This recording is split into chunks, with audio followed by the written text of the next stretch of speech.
Good morning, Chairman Cork and others. I'm honored to have the backing of Senator Cornyn, Senator Cruz from my home state of Texas. I do want to thank Senator Nunn for his commitment to nuclear nonproliferation, something that he remains as steadfast today as ever, and to Secretary Gates for his service to 8 U.S. presidents and his own leadership as President of the Boy Scouts of America. Chairman Corker, Ranking Member Cardin, and members of the committee, it is an honor to appear before you today as President-elect Trump's nominee for Secretary of State and seek the approval of this committee and the full Senate for my confirmation. I come before you at a pivotal time in both the history of our nation and our world. Nearly everywhere we look, people and nations are deeply unsettled. Old ideas and international norms which were well understood and governed behaviors in the past may no longer be effective in our time. We face considerable threats in this evolving new environment. China has emerged as an economic power in global trade, and our interactions have been both friendly and adversarial. While Russia seeks respect and relevance on the global stage, its recent activities have disregarded America's interest. Radical Islam is not a new ideology, but it is hateful, deadly, and an illegitimate expression of the Islamic faith.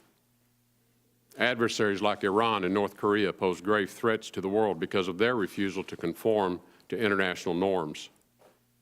As we confront these realities, how should America respond? My answer is simple.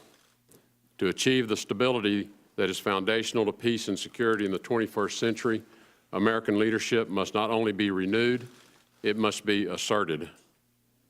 We have many advantages on which to build. Our alliances are durable, and our allies are looking for a return of our leadership.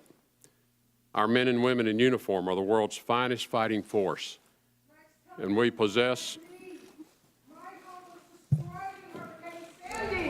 My home was destroyed. Senators, be brave. Protect my community. Protect America. Rex Tillerson, I reject you. I reject you. My home was destroyed by Hurricane Sandy. Our men and women in uniform are the world's finest fighting force, and we possess the world's largest economy. America is still the destination of choice for people the world over because of our track record of benevolence and hope for our fellow man. America has been indispensable in providing the stability to prevent another world war, increase global prosperity, and encourage the expansion of liberty. Our role in the world has also historically entailed a place of moral leadership. In the scope of international affairs, America's level of goodwill toward the world is unique, and we must continue to display a commitment to personal liberty, human dignity, and principled action in our foreign policy. Quite simply, we are the only global superpower with the means and the moral compass capable of shaping the world for good. If we do not lead, we risk plunging the world deeper into confusion and danger. But we have stumbled. In recent decades, we have cast American leadership into doubt. In some instances, we have withdrawn from the world. In others, we have intervened with good intentions, but did not achieve the stability and global security we sought. Instead, our actions and our non-actions have triggered a host of unintended consequences and created a void of uncertainty. Today, our friends still want to help us, but they don't know how. And meanwhile, our adversaries have been emboldened to take advantage of this absence of American leadership. In this campaign, President-elect Trump proposed a bold new commitment to advancing American interest in our foreign policy. I hope to explain what this approach means and how I would implement it if confirmed as Secretary of State. Americans welcome this rededication to American security, liberty, and prosperity. But new leadership is incomplete without accountability. If accountability does not start with ourselves, we cannot credibly extend it to our friends and our adversaries. We must hold ourselves accountable to upholding the promises we make to others. An America that can be trusted in good faith is essential to supporting our partners, achieving our goals, and assuring our security. We must hold our allies accountable to commitments they make. We cannot look the other way at allies who do not meet their obligations. This is an injustice not only to us, but to longstanding friends who honor their promises and bolster our own national security, such as Israel. And we must hold those who are not our friends accountable to the agreements they make.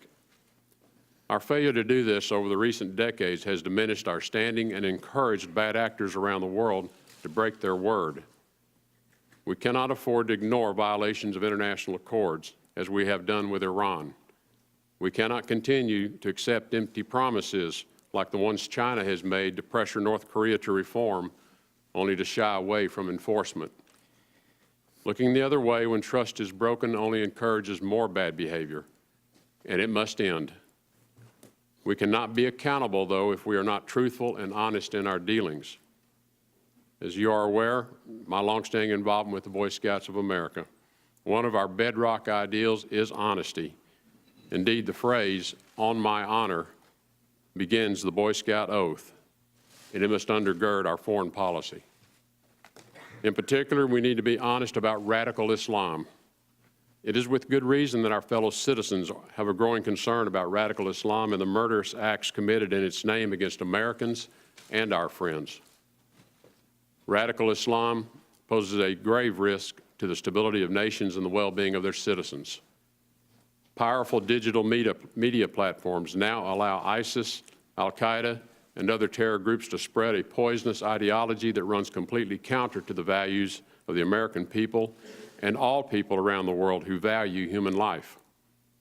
These groups are often enabled and emboldened by nations, organizations, and individuals sympathetic to their cause. These actors must face consequences for aiding and abetting what can only be called evil. The most urgent step in thwarting radical Islam is defeating ISIS. The Middle East and its surrounding regions pose many challenges which require our attention, including Syria, Iraq, and Afghanistan. There are competing priorities in this region which must be and will be addressed, but they must not distract from our utmost mission of defeating ISIS. Because when everything is a priority, nothing is a priority. Defeating ISIS must be our foremost priority in the Middle East.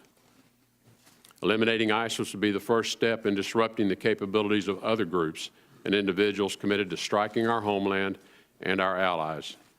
The demise of ISIS will also allow us to increase our attention on other agents of radical Islam, like Al-Qaeda, the Muslim Brotherhood, and certain elements within Iran. But defeat will not occur on the battlefield alone. We must win the war of ideas. If confirmed, I will ensure the State Department does its part in supporting Muslims around the world who reject radical Islam in all its forms. We should also acknowledge the realities about China. China's island building in the South China Sea is an illegal taking of disputed areas without regard for international norms. China's economic and trade practices have not always followed its commitments to global agreements. It steals our intellectual property and is aggressive and expansionist in the digital realm. It has not been a reliable partner in using its full influence to curb North Korea. China has proven a willingness to act with abandon in the pursuit of its own goals, which at times has put it in conflict with American interest. We have to deal with what we see, not what we hope. But we need to see the positive dimensions in our relationship with China as well. The economic well-being of our two nations is deeply intertwined. China has been a valuable ally in curtailing certain elements of radical Islam. We should not let disagreements over other issues exclude areas for productive partnership. We must also be clear-eyed about our relationship with Russia. Russia today poses a danger, but it is not unpredictable in advancing its own interest. It has invaded the Ukraine, including the taking of Crimea, and supported Syrian forces that brutally violates the laws of war. Our NATO allies are right to be alarmed at a resurgent Russia. But it was in the absence of American leadership that this door was left open and unintended signals were sent. We backtracked on commitments we made to allies. We sent weak or mixed signals with red lines that turned into green lights. We did not recognize that Russia does not think like we do. Words alone do not sweep away an uneven and at times contentious history between our two nations. But we need an open and frank dialogue with Russia regarding its ambitions so we know how to chart our own course. Where cooperation with Russia based on common interest is possible, such as reducing the global threat of terrorism, we ought to explore these options. Where important differences remain, we should be steadfast in defending the interest of America and her allies. Russia must know that we will be accountable to our commitments and those of our allies, and that Russia must be held to account for its actions. Our approach to human rights begins by acknowledging that American leadership requires moral clarity. We do not face an either-or choice on defending global human rights. Our values are our interest when it comes to human rights and humanitarian assistance. It is unreasonable to expect that every foreign policy endeavor will be driven by human rights considerations alone, especially when the security of the American people is at stake. But our leadership demands action specifically focused on improving the conditions of people the world over, utilizing both aid and, where appropriate, economic sanctions as instruments of foreign policy. And we must adhere to standards of accountability. Our recent engagements with the government of Cuba was not accompanied by any significant concessions on human rights. We have not held them accountable for their conduct. Their leaders received much, while their people received little. That serves neither the interest of Cubans or Americans. Abraham Lincoln declared that America is the last best hope of earth. Our moral light must not go out if we are to remain an agent of freedom for mankind. Supporting human rights in our foreign policy is a key component of clarifying to a watching world what America stands for. In closing, let us also be proud about the ideals that define us and the liberties we have secured at great cost. The ingenuity, ideas, and culture of Americans who came before us made the United States the greatest nation in history. So have their sacrifices. We should never forget that we stand on the shoulders of those who have sacrificed much, and in some cases, everything. They include our fallen heroes in uniform, our Foreign Service officers, and other Americans in the field who likewise gave all for their country. If confirmed in my work for the President and the American people, I will seek to engender trust with foreign leaders and governments and put in place agreements that will serve the purposes and interests of American foreign policy.